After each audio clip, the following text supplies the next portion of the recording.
Em nome do Pai, do Filho e do Espírito Santo. Amém.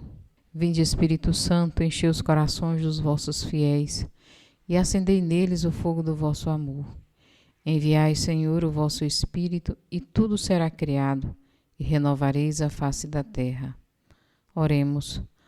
Ó Deus, que instruístes os corações dos vossos fiéis, com a luz do Espírito Santo, fazei que apreciemos retamente todas as coisas, segundo o mesmo Espírito, e gozemos sempre das suas consolações. Por Cristo, Senhor nosso. Amém. Queridos irmãos, o Evangelho de hoje está em João capítulo 6, de 1 a 15. A partir de agora, nós vamos fazer a leitura do capítulo 6 do Evangelho de João, que trata sobre o discurso do pão da vida. E ele começa com a multiplicação dos pães.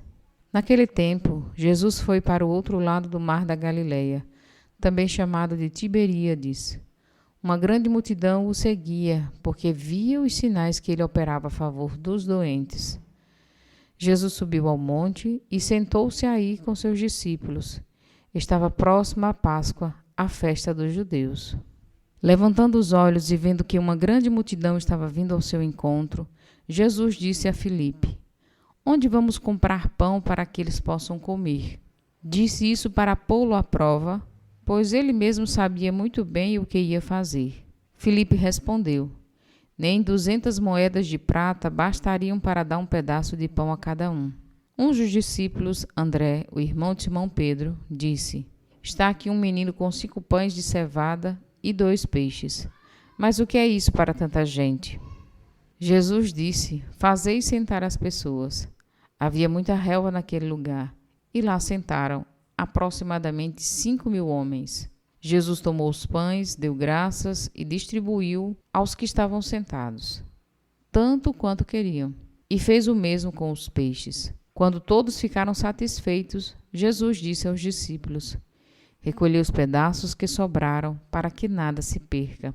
Recolheram os pedaços e encheram 12 cestos com as sobras dos 5 pães deixados pelos que haviam comido.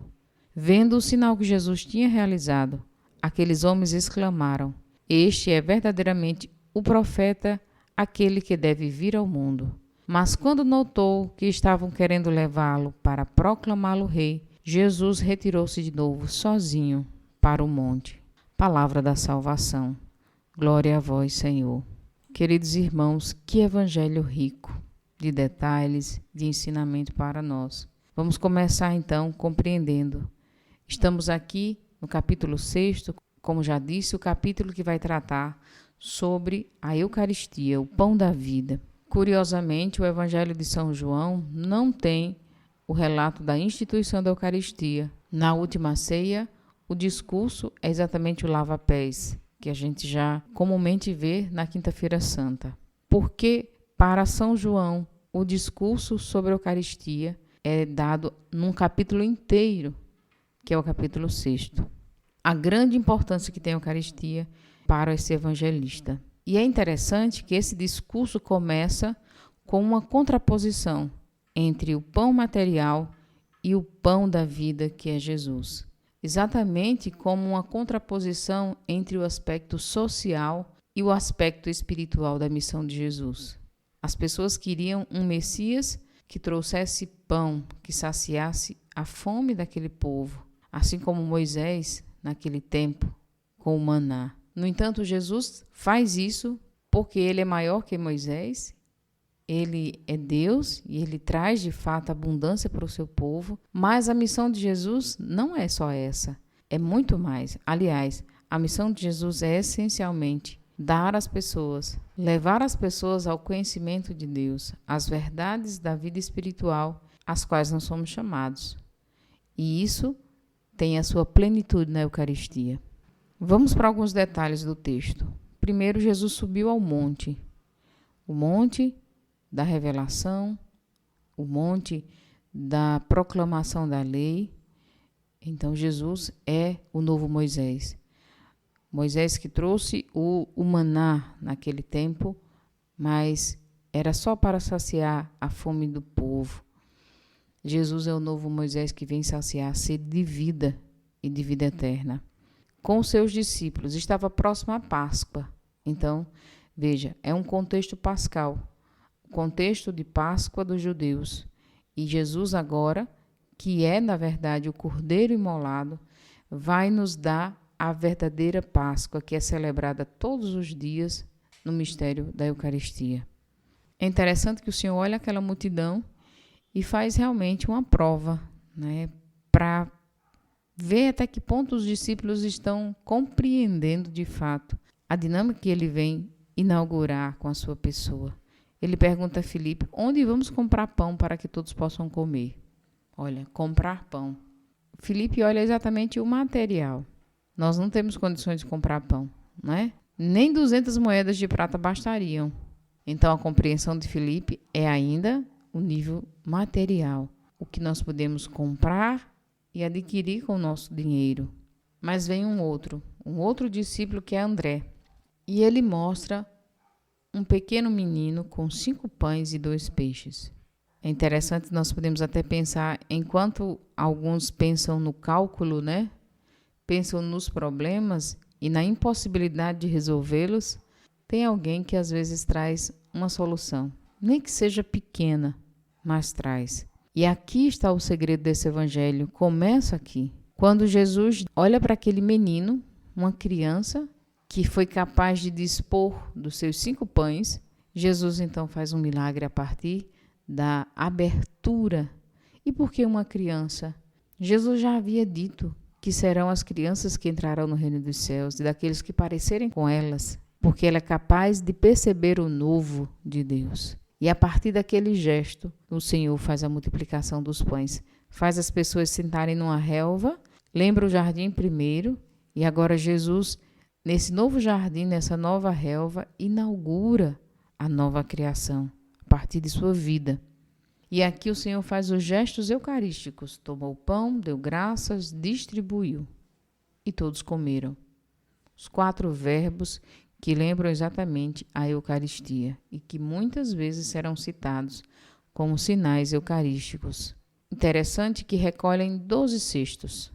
Ali o simbolismo do 12, as 12 tribos, o povo do Antigo Testamento, que eram 12, e agora o novo povo, a nova criação, o novo maná. Em Cristo tudo é novo. E por fim, no Evangelho, há exatamente a contraposição. O povo viu em Jesus apenas um profeta que devia vir ao mundo para matar a sua fome. Queriam proclamá-lo rei. Porque nós sabemos, era isso que se esperava do Messias, um rei. Jesus, então, percebendo isso, retira-se sozinho para o monte. Ele volta para si mesmo, para o Pai, para a sua centralidade, a centralidade de sua missão. E como é bonito perceber essa consciência clara que Jesus tem da sua missão, da sua identidade. Algumas lições desse evangelho para a nossa vida e que nós devemos levar para a nossa meditação e nossa oração hoje. Há alguns que apresentam problemas, há outros que apresentam soluções. Deus não precisa da nossa grandeza. Deus pode realizar o milagre com o nosso pouco, mas é importante que nós façamos a nossa parte. A parte dos discípulos foi apresentar aquele menino, a parte daquele menino foi apresentar os 5 pães, e assim o Senhor fez o milagre. Qual a nossa parte no processo? O Senhor, quando pergunta a Filipe, ele está perguntando a cada um de nós: o que devemos fazer? O que você deve fazer? Então, o Senhor nunca vai dispensar a participação humana no seu milagre. Às vezes a gente pergunta assim, né? Meu Deus, o Senhor não está me ouvindo. Na verdade, a gente deveria se perguntar: meu Deus, o que eu não estou fazendo ainda para que o teu milagre aconteça na minha vida? Depois, como vimos nesse texto, há uma contraposição entre o antigo e o novo. Nós queremos muitas vezes repetir os mesmos padrões. Meus irmãos, às vezes a nossa escassez é Deus nos chamando a um novo, a abrir-se à sua graça, sair da visão materialista para a visão espiritual que Jesus quer instaurar. Ele é o pão da vida. Nós estamos buscando apenas o alimento deste mundo ou o que sacia a nossa alma. Por fim, a última lição, e muito rica, é exatamente a postura do Senhor, de entender a sua missão, de saber se retirar quando as pessoas querem torná-lo uma coisa que ele não é. O Senhor se retira, o Senhor volta para o Pai, o Senhor volta para si mesmo e vai rezar. Queridos irmãos, qual dessas lições mais toca o teu coração neste dia para te ajudar a rezar? Jesus, a graça que nós estamos te pedindo é ter os teus olhos, é ter o teu coração, é ter a tua maturidade, Senhor, de retirar-se na hora certa quando as coisas e as pessoas estão tentando nos dirigir para um lugar que não é nosso. Ajudai-nos, Senhor, a tirar os olhos apenas das necessidades materiais da existência e dai-nos um olhar para o alimento da vida que é a Eucaristia. Senhor, dai-nos sede e fome da Eucaristia. Por fim, Senhor, ensinai-nos a ter o coração de pobre daquele menino, de André, que conseguiram dar o que tinha. Dai-nos esse espírito de generosidade. Dai-nos também essa autorresponsabilidade pela vida, pela nossa parte na obra. Tu nunca dispensarás, Senhor, a nossa contribuição. Por isso, dai-nos essa coragem de dar o que nós temos, de fazer o que podemos por Ti, pela Tua obra, pela salvação dos nossos. É o que pedimos, Senhor, neste dia. Amém. Medite nesses 3 pontos hoje e escolha um deles para que você reflita na sua vida. E que Deus te abençoe. Em nome do Pai, do Filho e do Espírito Santo. Amém.